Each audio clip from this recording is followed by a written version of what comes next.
podcast where we talk to smart people, but not necessarily done by smart people? That is an awesome question. This one goes down probably on one of my top 5. Hey, I like nutrition. I like to eat food. This is the coolest thing ever. We're going to do this forever. I wish I paid more attention in that class. You know, I'm going to be honest, I don't understand that. As a man, I don't get it. Welcome to smartpeoplepodcast.com. Hey everybody, welcome to Smart People Podcast. I'm Chris Stemp. And I'm John Rojas.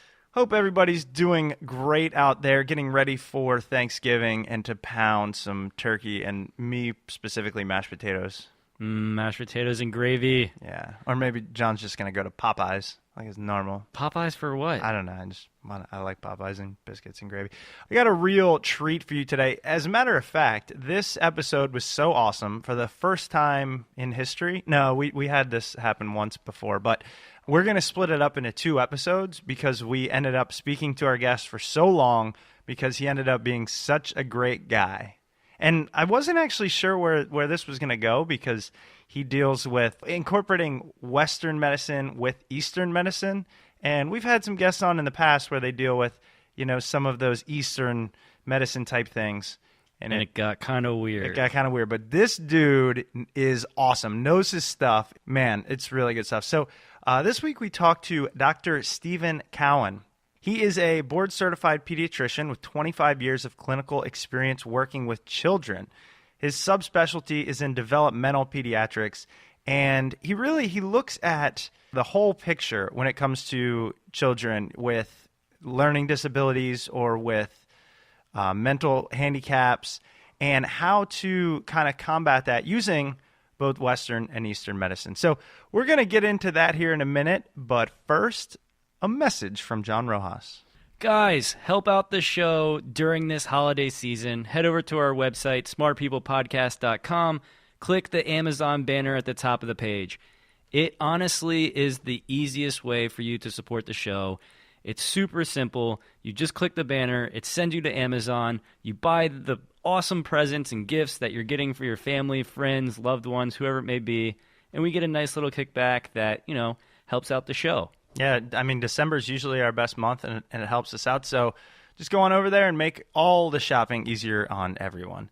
So we're going to turn it over to Dr. Cowan here in a minute. I want to give you guys a little bit more on him. He is a longstanding member of the American Board of Pediatrics, a fellow in the American Academy of Pediatrics, and serves on the AAP Committee of Developmental Disabilities. He's an instructor at New York Medical College. He's lectured at a bunch of other really prestigious places. He's worked at some really prestigious hospitals as well. And then incorporating the Eastern medicine. So he studied with Ephraim Korngold, OMD, and Stephen Ong, MD. So we'll go ahead and turn it over now to the first episode of our interview with Dr. Stephen Cowan.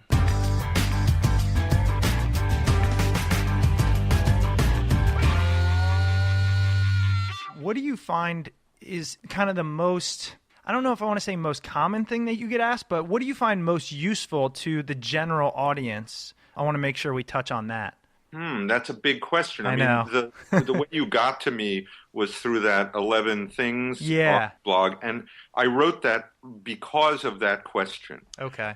Because it was at a moment when I was shifting into a more consulting role as a doctor. You know, I ran a busy pediatric practice for 25 years, and I do my developmental practice. I have done that for many years. So it's a big question. I don't know what the most prevalent question is. I can think of a lot of hot subjects. Sure. But you know, everything from education to immunization to sleep and infections and allergies and autism and ADD. You know, the list is very long. Sure. I think ultimately what comes down to is, who do you trust? Because it's too much information. Too many blogs, too many podcasts, too many experts, you know, and my whole thing is to try to get parents to be the expert. I love that. We'll dive into that. That's and to trust their intuition, which is a kind of spiritual practice. In other words, getting to the point where you can trust intuition without being blind faith, because blind faith is dangerous. Trust of intuition is something that I think humans for millions of years have had. We just don't use it that much anymore.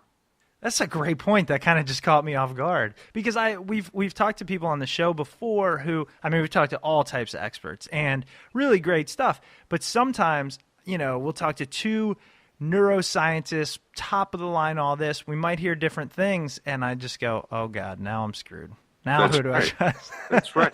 And that happens a lot to parents, particularly new parents who have a baby, or parents in a crisis, or parents of a kid in a hospital, or, you know, there's so many situations where I feel that without this practice, which I start from the moment a baby's born trying to teach parents what that actually means. It's not just la-di-da language. I mean it as a true exercise. I do it with kids too, teaching them how to get in touch with what feels right.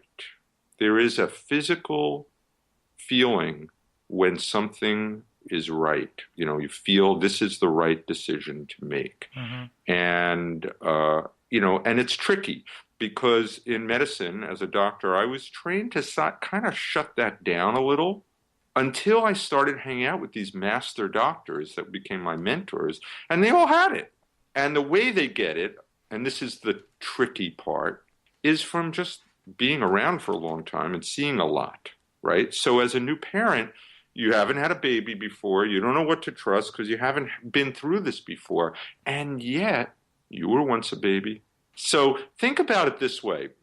Back in ancient times, you know, I'm interested in all kinds of alternative medicine as well as my standard Western training as a doctor. And I often wonder, how did the guys back thousands of years ago figure out what herb to take for something? You know, was it just one big experiment and they killed a lot of people while they were figuring it out? I've literally wondered that same thing. Yeah, and you know, there's no evidence that that's what happened, that these shamans back in the ancient times did what my dog does. When my dog is sick, she goes outside, she searches around for certain grass, chews it, throws up, feels better, comes in and wants to eat. Now, there's some wisdom in that we've kind of lost touch with. It's this quality of knowing what resonates correctly with you. And with babies kind of need help with this, but there is something that they know. They know what tastes right. They know what feels right. They know how, you know, and we can learn from them. Babies are my greatest teachers. And parents need, you know, just listening. I'll give you a great example. Teaching parents how to hear the different cries of a newborn. At the very beginning, it's kind of a miraculous thing. But at the beginning, everybody's freaked out. I was freaked out. And I've been around babies when I first had one of my first kids. You know, the cry is just a cry, sort of a generic cry, right? And you don't know what, I call it the 21 questions. Is he sick? Is he hungry? Is he hot? Is he cold? Is he wet? You know, what the hell is going on? It freaks everybody out. But within about a month or two, a parent suddenly kind of is already knowing the meaning of several different cries.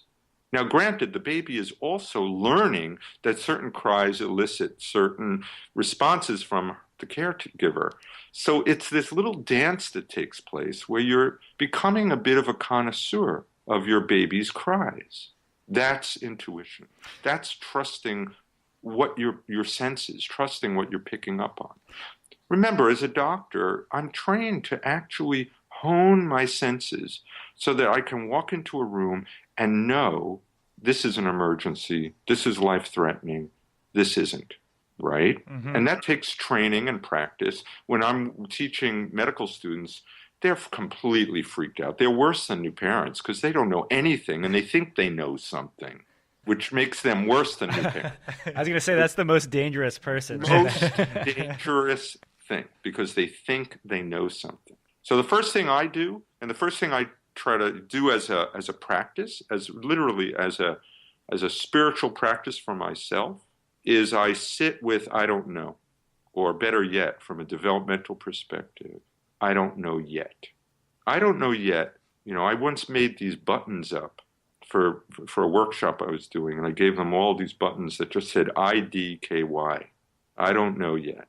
And I don't know yet makes you sort of open yourself up to the possibilities, and you have to pay attention. Yeah, I love that thought. I was just thinking, I was watching, please, everybody out there, forgive me for this, but Grey's Anatomy, not too long ago.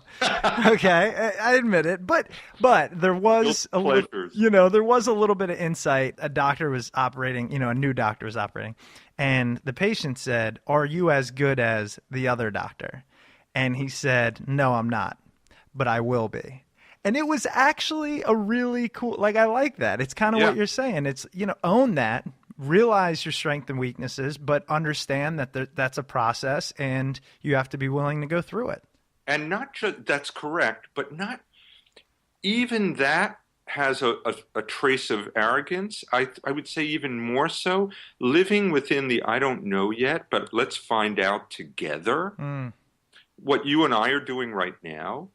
I mean, you don't really know me. I don't really know you, but we're open to the possibilities. We're trying not to be so guarded. I can hear it in your voices that you're kind of up and open people and inquisitive and curious. And that's fantastic. That's what makes what you are doing, hopefully, catch on, because people will catch that spirit. And that's what a child has. The childlike spirit, what the Zen Buddhists call beginner's mind, is this open-ended question, the willingness to be the question, or what I call the spirit of inquiry, right? This spirit that says, what have we got here? Before you panic, before you try to label it, before you put it in a box and say, okay, this is ADD, okay, this is an infection, okay, this is, before the emergency medicine model of label it, package it, and send it off to wherever it's supposed to go, there's a willingness to sit with it for a second and examine it and listen. It's funny because you don't hear too many board certified, 25 years experience, all that stuff. You don't hear too many doctors go this route, Right. Like you mentioned. It's oftentimes prescribe and move on. And I think, especially, I looked at your book on Amazon, has great reviews, and, people just say you kind of listen to them. And I know I've gone to a number of different doctors, and when you sit down with the one who lets you talk for a few minutes, just lets you talk, you go, all right, this is a guy I'm willing to work with. That's right.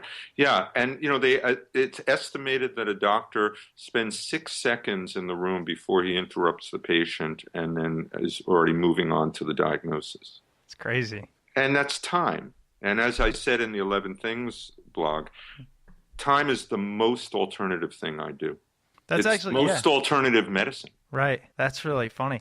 Actually, so speaking of alternative medicine, I think for our listeners out there and everything, could you kind of give us an idea of what your take is on, in your own practice and everything, Eastern medicine versus Western, and how you combine the two? Sure. Here's what attracted me to Eastern medicine. My frustration with Western medicine came from the fact that I had this wonderful training in New York City, in some of the great hospitals in New York, and I had really a heroic teaching where I became a hero. I was in the emergency room saving lives. I was in the ICU saving lives. I was making quick decisions. I was like a sergeant in the trenches. And it was heroic work and very, it fed my own ego of, I'm great. This is unbelievable. And look at me, and it felt good. Mm-hmm. And don't get me wrong. I think Western medicine is stellar at emergencies. It's exported all around the world because it's so good at treating emergencies. And it's made Western medicine great. The problem came when I went out into the world as a developmental pediatrician and then a general pediatrician, and my special interest in child development was in how chronic illnesses or chronic conditions in children affected their development. That was my thing. And suddenly, the emergency medicine model didn't work. It didn't work at all. It's really good for acute care. Fix it now, stabilize, fix, get them out, or what we call in the ERs, treat them and street them medicine. I'm sure you don't see that on the marketing signs for hospitals. That's what it's called among us, right? Right. And for some bizarre reason, my heart was in this place. I don't know why. My destiny was to be attracted to the more chronic problems that don't go away with a simple treatment. Mm-hmm. Part of it was my own life story. We won't get into it now. But interestingly, that created a dilemma. So I ended up being the medical director of what was called at the time the Asthmatic Children's Foundation, which essentially was this place where it was part of St. Mary's Rehab Hospital for children. And I basically took all these kids with chronic illnesses, chronic diabetes and obesity and asthma and prematurity problems. And they were living in emergency rooms in the city. These were primarily poor kids. And they were, parents were freaking out and the kids were unstable and it was terrible. And they were living from one emergency room to the other. And we took them to the country and I lived with them. There was this beautiful place in the woods and we all, we had all these nice services. And I had been doing Tai Chi for myself and meditating and all these things, but I never thought of applying those to my patients. And one day I said, well, I've got all this time with them. Let me do some breathing exercises with the asthmatics. And let me feed the diabetics a little different way. Because I had all this time, I had a nutritionist that I had hired, I had all this freedom to do this, right? And suddenly, miraculously, the asthmatics got better. But so much better that they were off all their medication. Now, these are kids who were chronically on steroids and multiple medicines, bagfuls of medicines. And I got them off all their medication. And I thought, wait a minute, that's not supposed to happen. I wasn't taught that. And I went back to my colleagues at the big city hospitals at Columbia and at St. Luke's. And I said, guys, something weird's going on. And they said, no, it's just coincidence. That's not. And I was a little ticked off, actually, because no one taught me that. And it was at that moment, that revelation, that I said, I got to find out more about this. Because let me tell you something about human nature. With doctors especially, when they don't know something, patient goes in, and says, well, I'm doing this, echinacea stuff to help me ward off colds, and the doctor doesn't know about that. The human nature side says, no, don't do it. Do you understand what I mean? When you don't know, it's quicker to say no. Sure. Than to say yes. Well, and saying yes opens you up to the possibility, and then you're responsible for it. You don't want to be responsible for something you don't know about. So it's easier to say no, and that shuts the door on a dialogue. Why is that? I mean, it's almost frustrating, right? There has to be a reason and I know there are cases where medicine's required. Nobody's going to refute that, obviously. Oh, definitely. They save lives. But in those instances, and probably a lot of which you're saying there are alternatives and they're as effective or more than what we're doing. Where's the holdback? I mean, what is it, the money? Because a lot of people will say it's the drug companies or, habit or society. I mean, where's that disconnect? One word. Ready? Fear. Fear of stepping out of the box. Fear of being told by your doctor, no, don't do that because we don't know enough about it. Fear that you're going to die. Fear that you're going to make a mistake. The doctor's afraid that he's going to get sued. The drug company's pressuring because they're just selling a product. They're promoting the fear that if you don't take your Lipitor, you're going to have a heart attack. It's a complicated question with a simple answer. Fear blinds us all, and we don't want to take a chance on experimenting. Nobody wants to experiment with their child. And yet life is one big experiment. Now, there's a way to be responsible for that. I'm not advocating that we be irresponsible with our kids. I want everybody to be responsible, especially your listeners out there. But what I did in that moment of revelation was I went back and I started educating myself. I admitted that I didn't know anything. And that's that I don't know yet. Let me find out more about this before I say yes or no. And it turns out, and this is sort of the crux of the work I do these days, one size doesn't fit all in medicine. And yet Western medicine is designed based on a factory model of assembly line mentality for expedience, for efficiency, to treat symptoms. Don't look under the surface at the cause, just treat the symptom. That's the emergency medicine model. And that, one size fits all. If you have a fever, take Tylenol. That's the model, right? And don't look at the diversity of different reasons that different people have for having the same symptom. And that gets messy and complicated. It means you have to spend more time getting to know your patient. Now, I want to spend time getting to know people because everybody has an interesting story. I'll bet both of you have really, really interesting stories. But they're not the same story, and yet you both may have the same symptom. You both may have knee pain, but if you have different stories and we don't take the time to listen to those stories, we're just going to say, look, we don't have the time. Both take Advil, go home. I'm sure you'll be better in a few days. If you're not, we'll run some more tests. Do you see my point?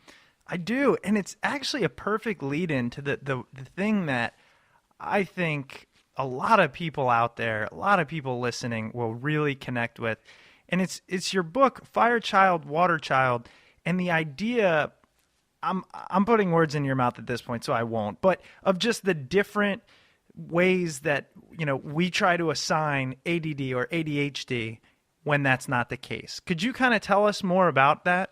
Well, I think you said it nicely and succinctly. Thank you. I try. You can be my publicist now. No problem. But more than that, it's that we don't grow the same way. That the way I say it to kids, and they're the ones who listen the best to me these days, we each have a secret power. And the trick is kids get really excited when you say that. And rather than start by saying what's wrong with you, you start by saying what's right with you, okay? And that means looking carefully at what is your skill set? What is your talent? What is your characteristics that make you unique, that you're good at, that you turn you on, that excite you, that what it turns out is, in my mind now, attention deficit is sort of a mystique. It's ADHD and ADD are symptoms like fever. Forget that for a second and come back to the reality that most kids who are not paying attention in a particular setting, when you ask parents, they're paying attention, but not to what we want them to be paying attention to. There's nothing broken in their attention centers of the brain. It's just that they're not paying attention to what we want them to, the way we want them to. And so we're wired to pay attention. Everything is about paying attention. The whole body is paying attention. It's just that if you're in an emergency state, you're paying attention to get me out of here. If you're in a calm, secure state, you're saying, wow, this is very interesting.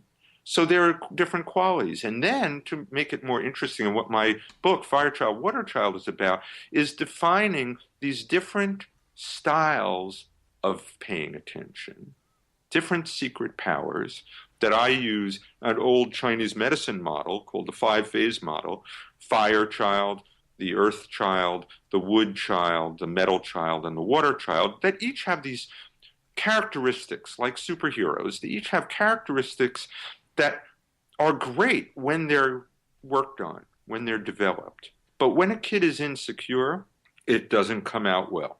I'll give you an example. The fire child is sort of the happy-go-lucky entertainer, the naturally silly, charismatic charmer who, just loves to have a good time. And he'll walk into a room and he'll be the life of the party. But there are certain settings when it's time to be serious, Johnny, when suddenly that makes him a little nervous. And when you're nervous and insecure, you're bound to puff yourself out a little bit. And so you get an exaggerated version of the fire child, which is now the class clown, or the hyper impulsive kid who's falling out of his chair just to lighten things up for the class because everybody's getting too serious about this math. That's a particular style. The wood child has a different style. The earth child has a different style. And the insecure version is often what we label as ADD. But where it gets complicated, ADD is just the symptom, like fever. But where it gets complicated is if you treat all fever, for example, with Tylenol, you're going to kill somebody if you haven't looked at the reason why, right? Because one may have a cold and another may have meningitis. They both may have 102. Nobody's denying that. But you got to take the time to make the difference between a cold and meningitis. The same is true with ADD. One may be paying attention having trouble paying attention for one reason, and another child may have another reason. If you treat them all with Ritalin, you're going to kill somebody. And I've seen that. Yeah. And once I saw that, I can never go down that route again. I'm not going to lie. I actually got really excited when you said that the kids get excited when they hear that they have special powers. As soon as you said that, I lit up because I was like, oh, man, I, even as a 30-year-old now, love to hear that. Luckily, Chris and I are old enough to kind of be outside the, I guess, Ritalin John, time you period. don't have special powers. Well, yes, he does. I like to think I do, but like, I believe you do. yeah, I mean, I couldn't imagine being a kid and being diagnosed with ADD because I had interests outside of whether it be normal school or those things. Are you seeing people starting to recognize the stuff that you're saying here, where these kids, they are all different and we need to look at them differently and treat them differently and kind of develop them differently? Absolutely. It's resonating.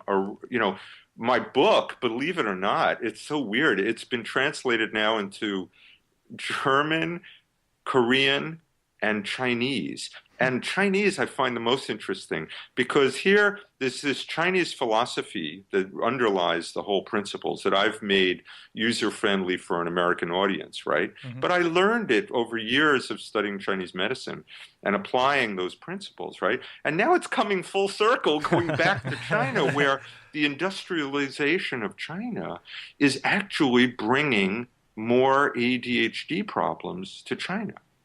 So they're now embracing it as if it's exported from America, and yet it was originally theirs. Isn't that wild? So yes, the short answer to your question is, wherever I go around the country teaching this stuff, parents and professionals alike really pick up on it.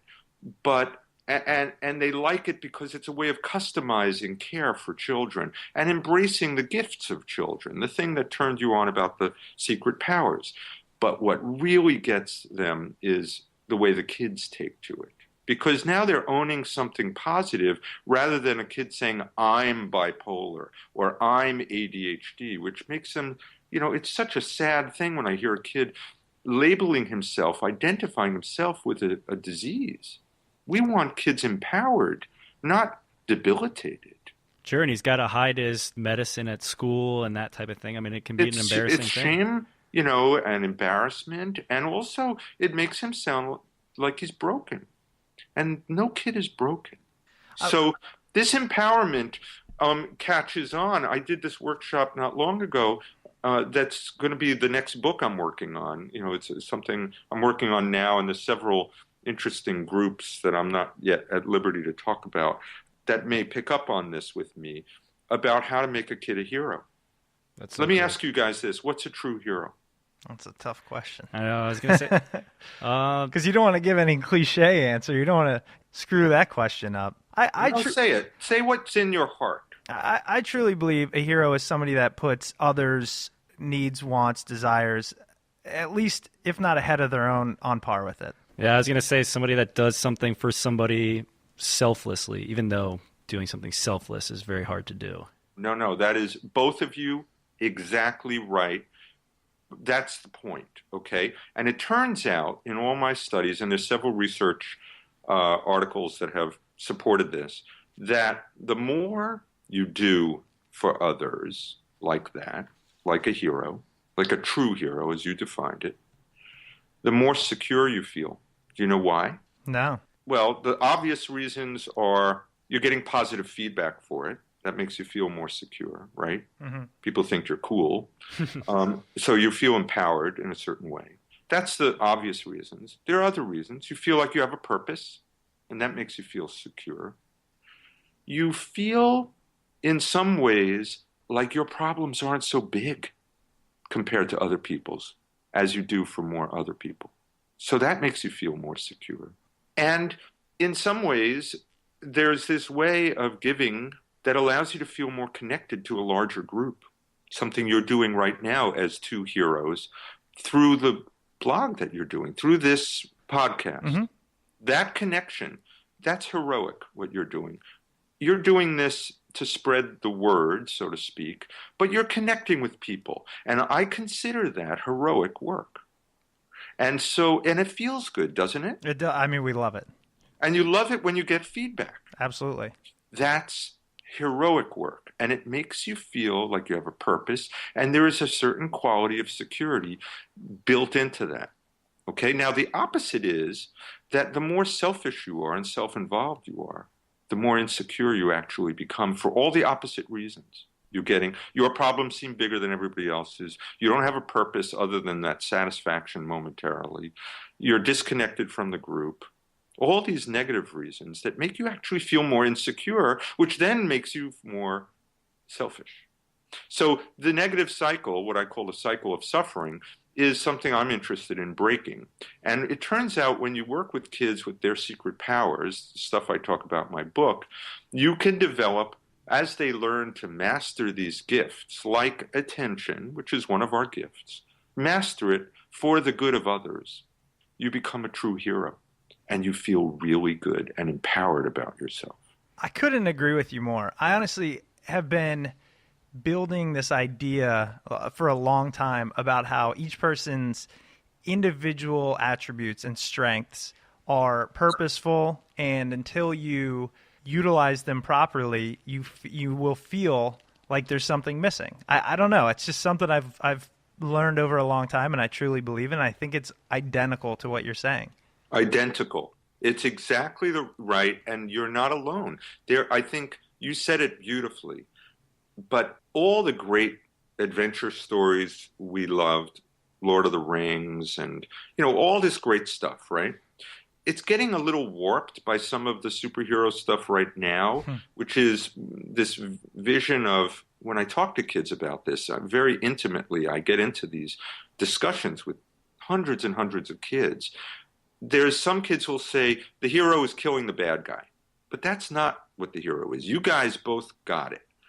It's how to put yourself aside and do something for somebody else. Spontaneously, it arises.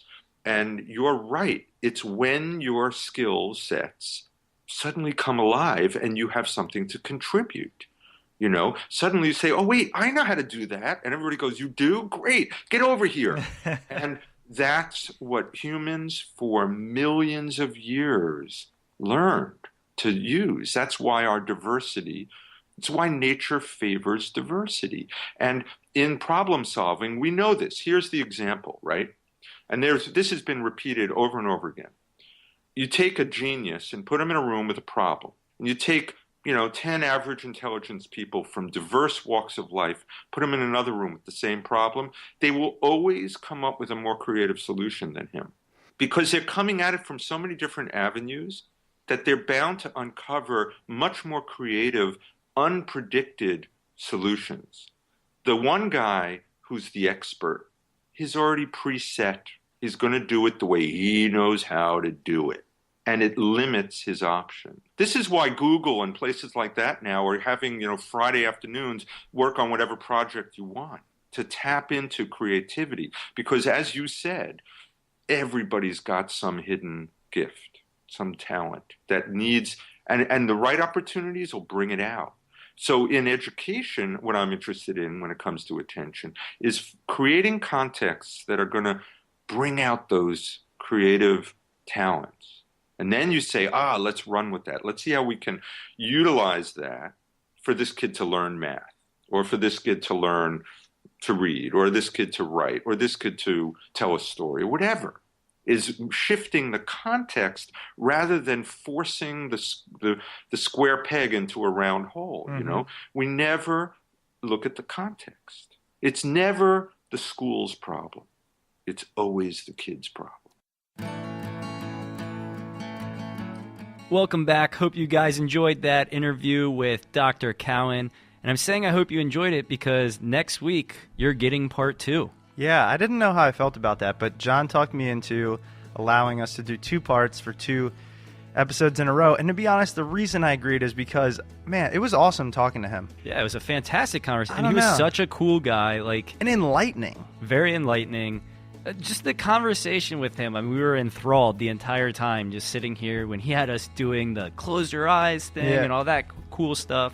I mean, I don't know where that appears in the interview, but spoiler alert, I guess.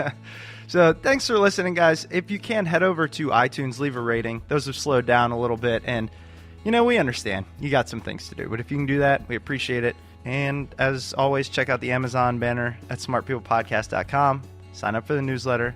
Holler at us. We love hearing from you. And I'll make sure Chris never says holler anymore. Yes. See you guys next week.